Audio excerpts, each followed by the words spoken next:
Hi, and welcome to Teen Kids News. I'm Lila. We've got a lot to cover in this week's show, so let's get started. Here's our top story.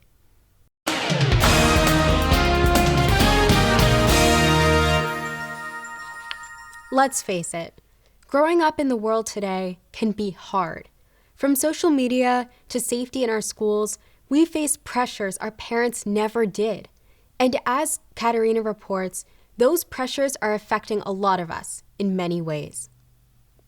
Very true. And you can sum up the effect those pressures have on us in one word: anxiety.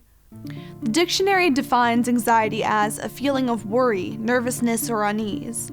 We all tend to feel a bit anxious every now and then. For example, when facing a big test, having to speak in front of the class, or going out for an important audition or tryout. But when we live in constant anxiety, that's a concern. In fact, it can be a serious health issue, and it seems to be affecting more and more of us. Medical experts say that up to 25% of teens have some type of anxiety disorder. Clearly, anxiety is an issue. It's one that everyone, particularly teens and parents, need to be aware of. And that's why the recently released documentary, Anxious Nation, is so important. I'm going to show you a clip. Some of you may find what you're about to see all too familiar and rather upsetting. It just makes my body stop everything that it's doing and just break down.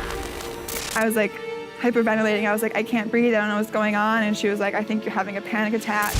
Anxiety is like worrying about your shadow. We're living in very scary times.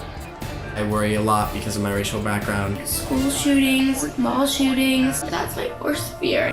I think we live in a world now where you pick up your phone, it's Instagram, it's Twitter, it's TikTok. I didn't just have anxiety, I was living in it. Clearly, a lot of us are living in it. But as we just saw, social media isn't the only cause of today's high rates of anxiety. One of those profiled in the film is the daughter of the film's executive producer, San Diego teen Sevi Morton. Actually, you weren't just a participant in the documentary. You were the inspiration behind it, weren't you? I was, that's correct. Describe how anxiety makes you feel. Anxiety makes me feel really tense. My hands, they fist up and they clench, and it makes me feel like I just want to cry. Like I can't stop crying. When did those feelings first start? I think I was most aware of my anxiety when I was around 7 or 8 and I was going to this summer camp, and it was supposed to be this really fun experience, and I was supposed to be having a really good time with all the other girls in my bunk, but I just couldn't enjoy it. I couldn't have a good time. I cried every day. I was begging to go home, and it was my anxiety getting in the way of it. I wasn't aware at the time that it was anxiety, but that is when I started to feel like there was something going on. How does it affect your everyday life? It makes me miss out on really fun things. My anxiety gets in the way of me hanging out with people. It gets in the way of these fun experiences that I'm supposed to experience at my age because I'm so anxious about something happening. I'm so anxious about what somebody's going to say about something that I do. What did you learn from being in the documentary? I learned that I'm not alone in my issues because for a while that's what I felt like. I felt like I was so alone when struggling with my issues and that all my friends around me were having so much fun and why couldn't I feel like that? And then after filming this and after seeing everyone in a new point of view, I realized that everybody is struggling with something and that a lot of people struggle with the same things I do. This film gives you so much hope that we can stand up and we can make this feel a little bit more normal because everybody struggles with something. What advice do you have for other teens about anxiety? That you need to find good coping mechanisms for yourself because when you're having a moment, it's so difficult. I know it's so difficult to really get out of that rabbit hole. If you have good coping mechanisms, it's a little bit less difficult. And I would say I really find journaling helpful because I know how difficult it can be to actually speak about your feelings, especially if you don't know exactly what your feelings are. And so writing down on a piece of paper is it feels just so personal, and you don't even have to share it with anyone. It's just for you. That sounds like a great idea. Thank you for having the courage to step up and speak out, Sevi. Thank you for having me. Okay, this report on anxiety isn't meant to cause you even more anxiety, so let's get a bit more advice from an expert. Lynn Lyons is a therapist who contributed to the documentary Anxious Nation. Lynn, most of us don't have to worry about being a bit anxious every once in a while, right? Right, because we're supposed to feel anxious every once in a while. It's the way that our brain and our body sort of alert us to things that we need to pay attention to. So if you're stepping into something like a test or something that feels challenging or something that's super important to you, you are going to have those feelings of nervousness and tension and anxiety, totally normal. But for those who do feel that their level of anxiety is of concern, what's your advice? Well, so that's a great question because we want to differentiate between that normal level of worry and anxiety and when it gets in the way of the things you want or need to do. So when it feels persistent, when it feels like you're worrying all the time, when you're making decisions based on what your anxiety wants, if it becomes that powerful that it's getting in the way of your normal existence, it's really important for you to do two things. One is to learn about how this thing works. Learn about how the brain and the body are connected. And if you need to and if you want to, get some help. Therapy works. Getting good support, learning about this thing, and making sure that you're not using avoidance as your main coping strategy, those are the things you want to pay attention to. Thank you, Lynn. You're welcome. Mental health issues are real and not something you should ignore. Remember, you're not alone. For Teen Kids News, I'm Katarina. We still have a lot more to tell you about. Teen Kids News will be right back. It's been said that the pen is mightier than the sword. Words can inspire us, unite us, and even help win battles, especially when put to music. Carly tells us more. We sing it at school, at important ceremonies, and even before sporting events. Our national anthem has a proud history, and it all began right here in Baltimore Harbor 2 centuries ago. This was the War of 1812. We weren't doing so well. The Americans were losing at that time, and the British had just burned Washington. That was kind of scaring the people in Baltimore City, and Fort McHenry was the only thing standing in between the British ships and Baltimore City. The American general in charge of the fort wanted to show the British that we weren't afraid. So he sent word here to the home of Mary Pickersgill. Mary was a well-known flag maker. So Mary, what did the general ask you to do? Why, he asked me to make a flag that was so large the British would have no trouble seeing it from a distance. It was 30 by 42 feet. Each stripe was 2 feet wide and every star was 2 feet from tip to tip. Wow, that sounds really big. It was very large, the largest flag to ever fly from a flagpole, as I understand. To give you an idea of just how big the flag really is, it was this big. When did the battle begin? On September 13th, 1814, the British began firing on the fort. We are at the fort's water battery. This is the main line of defense for Fort McHenry. Cannons like these are what kept the British ships at bay. An American lawyer happened to be with the British ships. He was negotiating the release of a prisoner, an American prisoner of war, and so he was there for the whole bombardment and he saw the entire battle. And his name was Francis Scott Key. Oh, say, can you see by the dawn's early light? Why did Key write that first line? Oh, say, can you see? Key wasn't sure who won the fight. It was dark the morning after the battle. He's looking through a spyglass, and then he sees the giant American flag going over the fort and realizes that the Americans held out, the Americans won, and that inspired him to write the poem, The Defense of Fort McHenry. What so proudly we hailed at the twilight's last gleaming, whose broad stripes and bright stars through the perilous fight. When Francis Scott Key wrote his poem, there were only 15 stars and 15 stripes on the American flag. O'er the ramparts we watched, were so gallantly streaming. So what exactly are the ramparts? The ramparts are the brick walls surrounding the fort, and ramparts is another name for a wall. So when Key says, "or the ramparts," "or" is another word for over, so he's saying we watched over the ramparts for the flag. And the rocket's red glare, the bombs bursting in air. During the battle, a bomb crashed straight through the roof of our powder magazine. If it had actually exploded, it would have blown the fort sky high. Gave proof through the night that our flag was still there.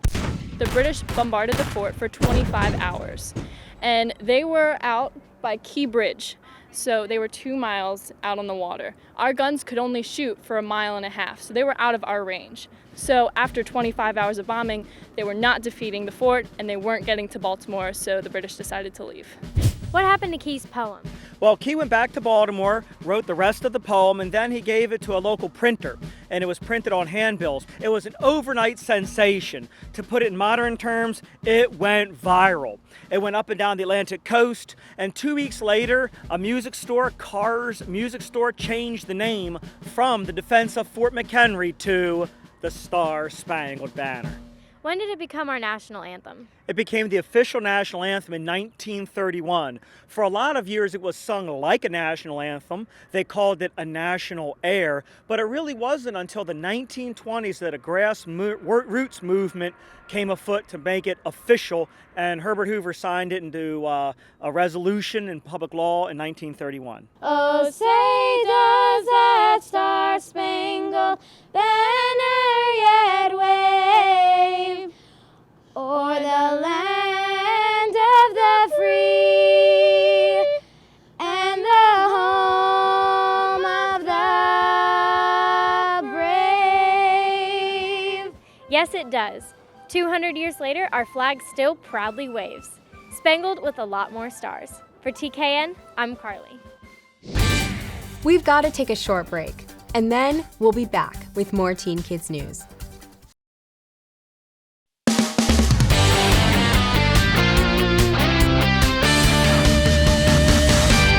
Let's test your knowledge of geography. What's the world's largest desert?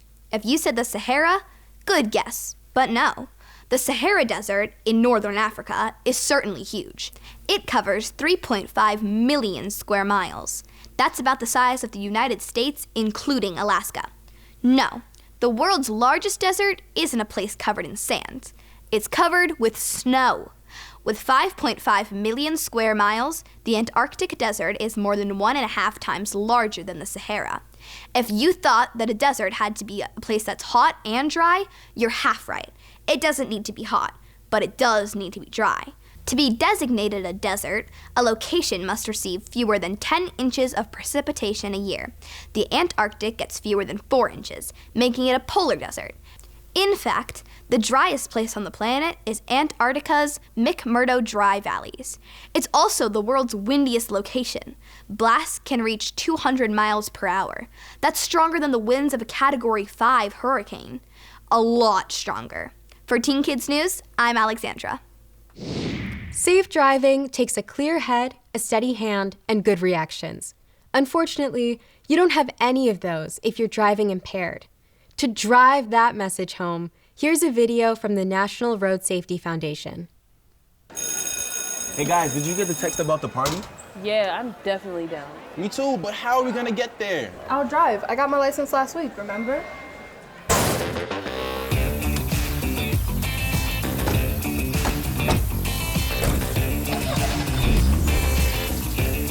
Think they have drinks? I'm sure they will. I won't be drinking. I'm driving, remember?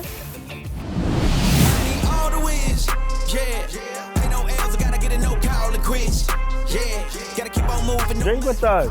No, I'm happy dancing. Just one shot. Can't. I'm the one driving. Come on, it's a party. And I'm partying. And I'm responsible for you guys, remember?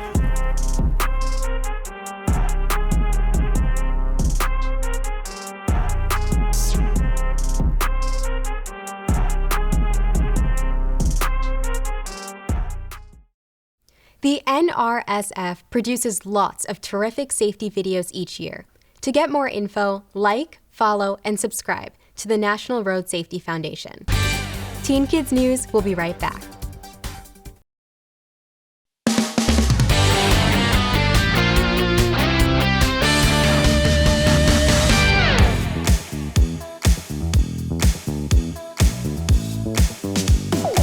There are many ways to invest money. Two of the most common are stocks and bonds. But what's the difference between a stock and a bond? Back with us is our teen money expert, Whitman Ochiai. Please enlighten us. Stocks give you partial ownership in a company, while bonds are actually a loan from you to a company or the government. What's better to invest in, stocks or bonds? Stocks are usually able to grow more in value than bonds over time, but they are riskier. Bonds generally grow less in value over time, but since they're a loan, it's a lot more likely that you're going to be paid back. Thanks, Whitman. Thank you. To be clear, when you buy a stock, you're investing in a company. If the company does well, your stock should benefit and increase in value. If the company does poorly, your stock will probably decrease in value. That's the risk Whitman was talking about. A bond is like lending someone money. Not only do you expect to get your money back by a certain date, you also expect to be paid a fee for lending the money. That fee is called interest. So while stock is usually dependent on how well a company performs, a bond is less tied to performance. Even if the company is performing poorly, you'll probably still get your investment back, along with the promised interest. That's why investing in a bond is usually considered safer than investing in a stock. But like everything else in finance, there's no guarantee. Companies and even governments can default on their bonds. That means that the bond fails to pay what it's supposed to. But it's rare with good quality bonds. But there is a strategy to help get the advantages of increased value of stocks along with increased safety of bonds. That's part of what's called asset allocation. Whitman will explain that in a future Money Smarts 101 segment. For Teen Kids News, I'm Sebastian.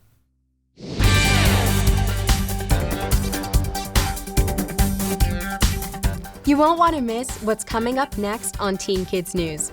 Trust me. We'll be right back after this. In this next report, Katie gets to the root of an age-old question. This coming holiday season, you could go to a store to buy your own pre-cut Christmas tree or come to a place like this.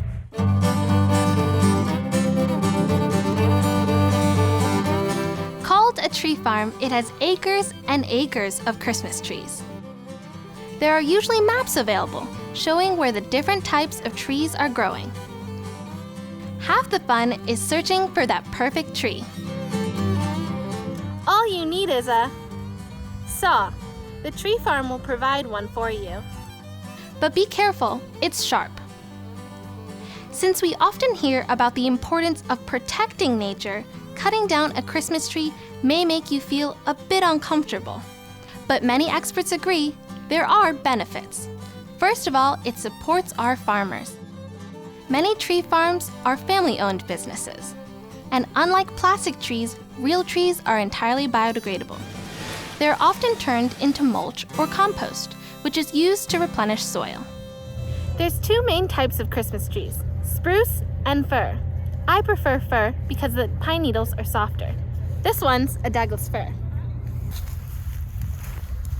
If you find one you like, you can check the inside of the tree to see if all the leaves are healthy. This one looks pretty good. Trees that you harvest yourself will last longer than most trees you buy already pre-cut. Those trees may have been cut days, if not weeks earlier, while your tree is fresh. I found my tree, so now I have to cut it down. You want to cut it at the base of the trunk. Another benefit is that with all the walking and then the sawing, you're getting exercise. Different farms have different policies. At this farm, a tractor will come and get your tree. They give you a tag to attach so you can find your tree after it's processed. To make the trees easier to transport, the branches are tightly wrapped with twine. The wrapped trees certainly all look pretty much the same. That's why you need your stub so you can match the numbers. Now you have to pay for it. Another advantage of cutting your own tree, it's less expensive than buying one at a store or sidewalk stall. Tying the tree to the top of your car is part science, part art. I got a quick lesson in knot tying. And then this allows you to pull it tight. All right, so now this time you make the loop in here. It's time to take my tree home. There are few sights as heartwarming as a fully decorated Christmas tree. Experts say the scent of an evergreen isn't just pleasant. It's healthy, a kind of aromatherapy, and it removes carbon dioxide from your home. For Teen Kids News, I'm Katie. Well, that wraps up our show for this week. But we'll be back with more Teen Kids News next week. See you then.